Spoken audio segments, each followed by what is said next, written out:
The fact that they did not follow us at once into the house, as anyone else would have done, seems to me to show that they have some sense of shame left. They have been eating muffins. That looks like repentance. They don't seem to notice us at all. Couldn't you cough? But I haven't got a cough. They're looking at us. What effrontery. They're approaching. That's very forward of them. Let us preserve a dignified silence. Certainly. It is the only thing to do now.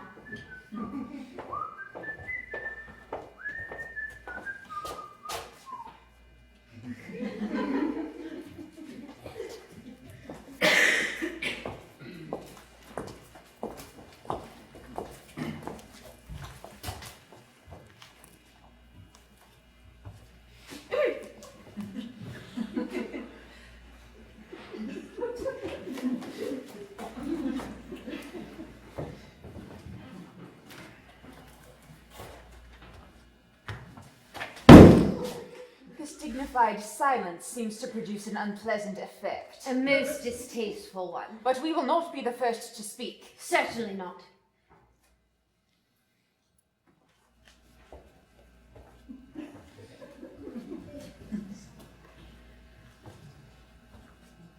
Mr. Worthing! I have something very particular to ask you. Much depends on your reply. Gwendolyn, your common sense is invaluable. Mr. Moncrief, kindly answer me the following question. Why did you pretend to be my guardian's brother? That I might have the opportunity of meeting you. That certainly seems a satisfactory response, does it not? Yes, dear, if you can believe him. I don't, but that does not affect the wonderful beauty of his answer. True. In matters of grave importance, style, not sincerity, is the vital thing. Mr. Worthing, what explanation can you offer to me for pretending to have a brother? Was it in order that you might have an opportunity of coming up to town to see me as often as possible? Can you doubt it, Miss Fairfax? I have the gravest doubts upon the subject, but I intend to crush them. This is not the moment for skepticism. Their answers appear to be quite satisfactory, especially Mr. Worthing's. That appears to me to have the stamp of truth upon it. I am more than content with what Mr. Moncrief said. His voice alone inspires one with absolute credulity. Then you think we should forgive them? Yes. I mean, no. True. I had forgotten. There are principles at stake that one cannot surrender. Which of us should tell them the task is not a pleasant one? Can we not both speak at the same time? An excellent idea. I nearly always speak at the same time as other people. Will you take the time from me? Certainly. Your Christian names are still an insuperable barrier. That is all. Our Christian names? Is that all? But we are going to be christened this afternoon. For my sake, you're prepared to do this terrible thing. I am. To please me, you are ready to face this fearful ordeal? I am. How absurd to talk of equality of the sexes, where questions of self-sacrifice are concerned. Men are infinitely beyond us. We are. They have moments of physical courage of which we women know absolutely nothing. Darling. Darling. Lady Bracknell! What does this mean? Merely that I am engaged to be married to Mr. Worthing, Mamma. Come here. Sit down. Sit down immediately. Hesitation of any kind is a sign of mental decay in the young, of physical weakness in the old. Apprised, sir, of my daughter's sudden flight by her trusty maid, whose confidence I purchased by means of a small coin, I followed her at once by a luggage train. Her unhappy father is, I am glad to say, under the impression that she is attending a more than usually lengthy lecture by the University Extension Scheme on the influence of a permanent income on thought. I do not propose to undeceive him. Indeed, I have never undeceived him on any question I would consider it wrong. But of course, you will clearly understand that all communication between yourself and my daughter must cease immediately from this moment, on this point, as indeed on all points I am firm. I am engaged to be married to Gwendolyn, Lady Bracknell. You are nothing of the kind, sir. And now as regards Algernon. Algernon! Yes, Aunt Augusta. May I ask if it is in this house that your invalid friend, Mr. Bunbury, resides? Oh, no. Bunbury doesn't live here. Bunbury is, somewhere else at present. In fact, Bunbury is dead. Dead? When did Mr. Bunbury die? His death must have been extremely sudden. I killed Bunbury this afternoon. Bunbury died this afternoon. What did he die of? Oh, Bunbury? He was quite exploded. Exploded? Was he the victim of a revolutionary outrage? I was not aware that Mr. Bunbury was interested in social legislation. If so, he is well punished for his morbidity. My dear Aunt Augusta, Bunbury was found out. The doctors found out that Bunbury could not live. So Bunbury died. He seems to have had great confidence in the opinion of his physicians. I am glad, however, that he made up his mind at the last to a definite course of action and acted under proper medical advice. And now that we finally got rid of this Mr. Bunbury, Mr. Worthing, may I ask, who is that young person whose hand my nephew Algernon is now holding in what seems to be a peculiarly unnecessary manner? That lady is Miss Cecily Cardew, my ward. I am engaged to be married to Cecily, Aunt Augusta. I beg your pardon. Mr. Moncrief and I are engaged to be married, Lady Bracknell. I do not know if there's something peculiarly exciting in the air of this particular part of Hertfordshire, but the number of engagements that go on seems to me to be considerably above the proper average that statistics have laid down for our guidance. I think some preliminary inquiry on my part would not be out of place. Mr. Worthing, is Miss Cardew at all connected with any of the larger railway stations in London? I merely desire information. Until yesterday, I had no idea that there were any families or persons whose origin was a terminus. Miss Cardew is the granddaughter of the late Mr. Thomas Cardew of 149 Belgrave Square, SW, Gervais Park, Dorking, Surrey, and the Sporran, Fifeshire, NB. That sounds not unsatisfactory. 3 addresses always inspire confidence, even in tradesmen. But what proof have I of their authenticity? I have carefully preserved the court guides of the period. They are open to your inspection, Lady Bracknell. I've known strange errors in that publication. Miss Cardew's family solicitors are Messrs. Markby, and Markby. Markby, and Markby, a firm of the very highest position in their profession. Indeed, I am told that one of the Mr. Markbys is occasionally to be seen at dinner parties. So far, I am satisfied. How extremely kind of you, Lady Bracknell. I also have in my possession, you will be pleased to hear, certificates of Miss Cardew's birth, baptism, whooping cough, registration, vaccination, confirmation, and the measles, both the German and the English variety. A life crowded with incident, I see, though perhaps somewhat too exciting for a young girl. I myself am not in favour of premature experiences. Come, Gwendolyn, the time approaches for our departure. We have not a moment to lose. As a matter of form, Mr. Worthing, I had better ask if Miss Cardew has any little fortune. Oh, about £130,000, that is all. Goodbye, Lady Bracknell. So pleased to have seen you. A moment, Mr. Worthing. £130,000. Miss Cardew seems a most attractive young lady. Now that I look at her, few girls of the present day have any really solid qualities, any qualities that last and improve with time. We live, I regret to say, in an age of surfaces. Come here, my dear. Oh, pretty child. Your dress is sadly simple, and your hair seems almost as nature might have left it. We can soon alter all that. A thoroughly experienced French maid produces a really marvellous result in a very brief space of time. I remember recommending one to young Lady Lansing, and after 3 months her own husband did not know her. And after 6 months, nobody knew her.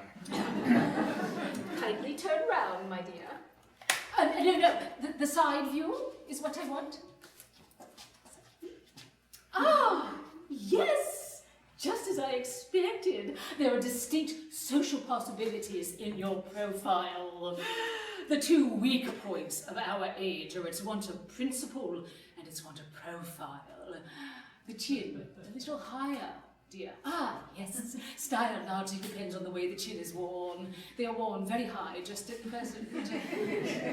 Algernon. Yes, Aunt Augusta. There are distinct social possibilities in Miss Cardew's profile. Oh, Cecily is the dearest, sweetest, prettiest girl in the whole world, and I don't care tuppence about social possibilities. Never speak disrespectfully of society, Algernon. Only people who can't get into it do that. Dear child, of course you know that Algernon has nothing but his debts to depend upon. But I do not approve of mercenary marriages. When I married Lord Bracknell, I had no fortune of any kind, but I never dreamed for a moment of allowing that to stand in my way. Well, I suppose I must give my consent. Oh, thank you, Aunt Augusta. Cecily, you may kiss me. Thank you, Lady Bracknell. You may also address me as Aunt Augusta for the future. Thank you, Aunt Augusta. The marriage, I think, had better take place quite soon. Oh, thank you, Aunt Augusta. Thank you, Aunt Augusta. To speak frankly, I am not in favour of long engagements. They give people the opportunity of finding out each other's character before marriage, which I think is never advisable. I beg your pardon for interrupting you, Lady Bracknell, but this engagement is quite out of the question. I am Miss Cardew's guardian, and she cannot marry without my consent until she comes of age. That consent I absolutely decline to give. Upon what grounds, may I ask? Algernon is an extremely, I might almost say, ostentatiously eligible young man. He has nothing, but he looks everything. What more can one desire? It pains me very much to have to speak frankly to you, Lady Bracknell, about your nephew, but the fact is that I do not approve at all of his moral character. I suspect him of being untruthful. Untruthful? My nephew Algernon? Impossible. He is an Oxonian. I fear there can be no possible doubt about the matter.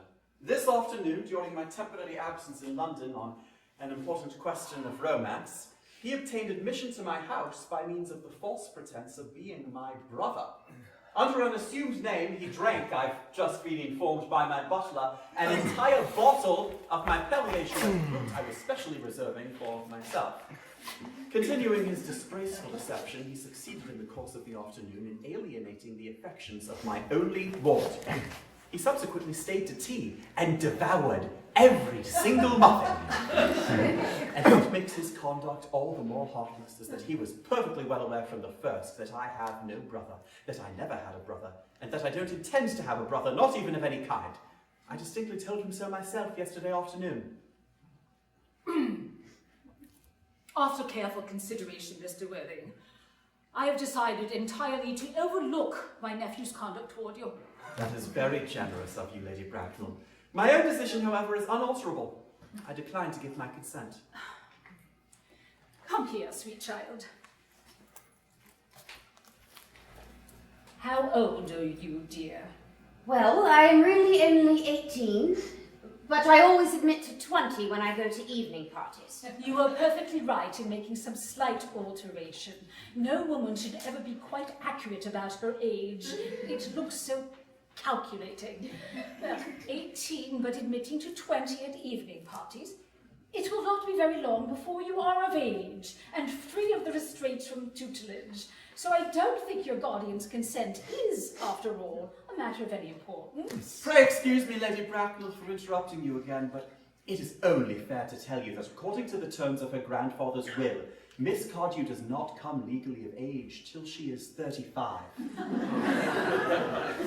That does not seem to be a grave objection. 35 is a very attractive attractive age. London society is full of women of the very highest birth who have, of their own free choice, remained 35 for years. Lady Dumbleton is an instance in point. To my own knowledge, she has been 35 ever since she arrived at the age of 40, which was many years ago now. I see no reason why our dear Cecily should not be even more attractive at the age you mentioned than she is at present. There will be a large accumulation of property. Algie, could you wait for me till I was 35? Of course I could, Cecily. You know I could. Yes, I felt it instinctively. But I couldn't wait all that time. I hate waiting even 5 minutes for anybody. It always makes me rather cross. I'm not punctual myself, but I do like punctuality in others. And waiting, even to be married, is quite out of the question. And what is to be done, Cecily? I don't know, Mr. Moncrief. My dear Mr. Worthing, as Miss Cardew states positively that she cannot wait until she is 35, a remark I am bound to say that seems to show a somewhat impatient nature, I beg of you to reconsider your decision. But, my dear Lady Bracknell, the matter is entirely in your own hands. The moment you consent to my marriage with Gwendolen, I will most gladly allow your nephew to form an alliance with my ward. You must be quite aware that what you propose is out of the question. Then a passionate celibacy is all that any of us can look forward to. That is not the destiny I propose for Gwendolen. Algernon, of course, can decide for himself. Oh, come, Gwendolen. The time approaches for our departure. We've missed 5, if not 6 trains already. If we miss any more, we'll be exposed to comment on the platform. Everything is quite ready for the christenings. Christenings, sir? Is that not somewhat premature? Both of these gentlemen have expressed a desire for immediate baptism. At their age? The idea is grotesque and irreligious. Algernon, I forbid you to be baptized. I will not hear of such excesses. Lord Bracknell would be highly displeased if he learned that was the way in which you wasted your time and money. Am I to understand then that there are to be no christenings at all this afternoon? I don't think that, as things are now, it would be of much practical value to either of us, Dr. Chasuble. It grieves me to hear such sentiments from you, Mr. Worthing. They savour of the heretical views of the Anabaptists, views that I have completely refuted in 4 of my unpublished sermons. However, as your mood seems to be one peculiarly secular, I shall return to the church at once. As a matter of fact, I have just been informed that Miss Prism has been waiting for me there in the vestry for the last hour and a half. Miss Prism, did I hear you mention a Miss Prism? Yes, Lady Bracknell, I'm going to join her now. Pray, allow me to detain you for a moment. This matter may prove to be of vital importance to Lord Bracknell and myself. Is this Miss Prism a female of repellent aspect remotely connected with education? She is the most cultivated of ladies, and the very picture of respectability. It is obviously the same person. May I ask what position she holds in your household? I am a celibate, madam. Miss Prism, Lady Bracknell, has been for the last 3 years Miss Cardew's esteemed governess and valued companion. In spite of what I hear of her, I must see her at once. Let her be sent for. She approaches. She is nigh. I was told you expected me in the vestry, dear Canon. I've been waiting for you there for an hour and 3/4. Prism! Come here, Prism!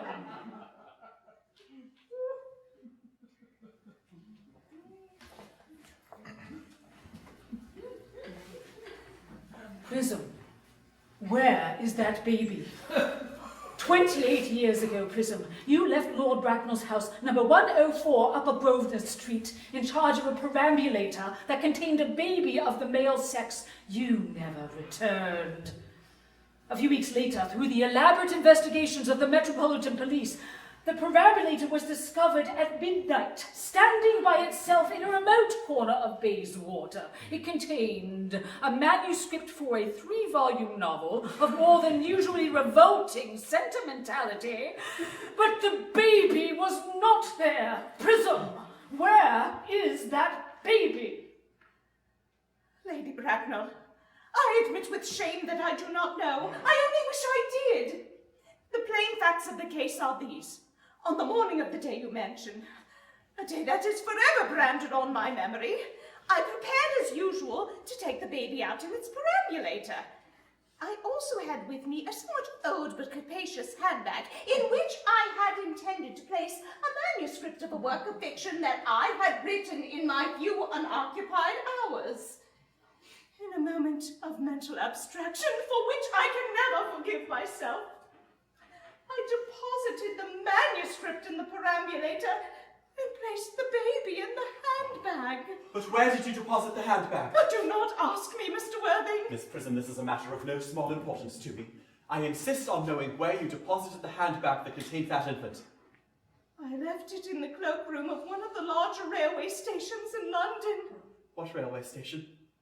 Victoria. The Brighton Line. I must retire to my room for a moment. Gwendolyn, wait here for me. If you're not too long, I will wait here for you all my life. What does all this mean, Lady Bracknell? I dare hardly suspect, Dr. Chasuble. I need hardly tell you that in families of high position, strange coincidences are not supposed to occur. They are hardly considered the thing. Uncle Jack seems strangely agitated. Your guardian has a very emotional nature. Oh, this noise is extremely unpleasant. It sounds as if he was having an argument. I dislike arguments of any kind. They are always vulgar and often convincing. It has stopped now. Oh! I wish he would arrive at some conclusion. The suspense is terrible. I hope it will last. Is this the handbag, Miss Prism? Examine it carefully before you speak. The happiness of more than one life depends on your answer. It seems to be mine. Yes, here is the injury it received in the upsetting of a Gower Street omnibus in younger and happier days. Here is the stain in the lining that was caused by the explosion of a temperance beverage, an incident that occurred in Leamington. And here are my initials. I had forgotten that in an extravagant mood I'd had them placed there. The bag is undoubtedly mine. I'm delighted to have it so unexpectedly restored to me. It's been a great inconvenience being without it all these years. Miss Prism, more is restored to you than this handbag. I was the baby you placed in it. You? Yes, Mother! Mr. Worthing! I am unmarried. Unmarried. I do not deny that is a serious blow. But after all, who has the right to cast a stone against one who has suffered? Cannot repentance wipe out an act of folly? Why should there be one law for men and another for women? Mother, I forgive you. Mr. Worthing! There is some error. There is the lady who can tell you who you really are. Lady Bracknell, I hate to seem inquisitive, but would you kindly inform me who I am? I'm afraid the news may not altogether please you. You are the son of my poor sister, Mrs. Moncrief, and consequently Algernon's elder brother. Archie's elder brother? Then I have a brother after all. I knew I had a brother. I always said I had a brother. Cecily, how could you have ever doubted I had a brother? Oh, Dr. Chasuble, my unfortunate brother. Miss Prism, my unfortunate brother. Gwendolyn, my unfortunate brother. Alfie, you young scoundrel. You will have to treat me with more respect in the future. You have never behaved to me like a brother in all your life. Not till today, old boy, I admit. I did my best, however, though I was out of practice. My own, but what own are you? What is your Christian name now that you have become someone else? Heavens, I had quite forgotten that point. Your decision on the subject of my name is irrevocable, I suppose. I never change, except in my affections. What a noble nature you have, Gwendolyn. And the question had better be cleared up at once. Aunt Augusta, a moment. At the time when Miss Prism left me in the handbag, had I been christened already? Every luxury that money could buy, including christening, had been lavished on you by your fond and doting parents. Then I was christened. That is settled. Now, what name was I given? Let me know the worst. Being the eldest son, you were naturally christened after your father. Yes, but what was my father's Christian name? I cannot at the present moment recall what the General's Christian name was, but I have no doubt he had one. He was eccentric, I admit, but only in later years, and that was a result of the Indian climate, and marriage, and indigestion, and other things of that kind. Algie! Can't you recollect what our father's Christian name was? My dear boy, we were never even on speaking terms. He died before I was a year old. His name would appear in the army lists of the period, I suppose, Aunt Augusta. The General was essentially a man of peace, except in his domestic life, but I have no doubt that his name would appear in any military directory. The army lists of the last 40 years are here. These delightful records should have been my constant study. Generals, Malum, Maxbaum, Mackley, what costly names they have. Markby, Bixby, Mobbs, Moncrief, Lieutenant 1870, Captain, Lieutenant Colonel, Colonel General 1899, Christian names, Earnest John. I always told you, Gwendolyn, my name was Earnest, didn't I? Well, it is Earnest after all. I mean, it naturally is Earnest. Yes, now I remember the General was called Earnest. I knew I had some particular reason for disliking that name.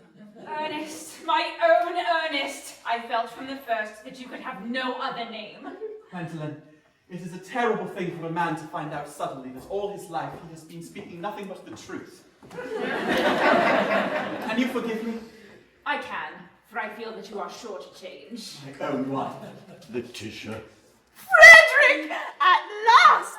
Cecily, at last. Gwendolyn, at last. Oh, my nephew, you seem to be displaying signs of triviality. On the contrary, Aunt Augusta, I've now realized for the first time in my life the vital importance of being earnest.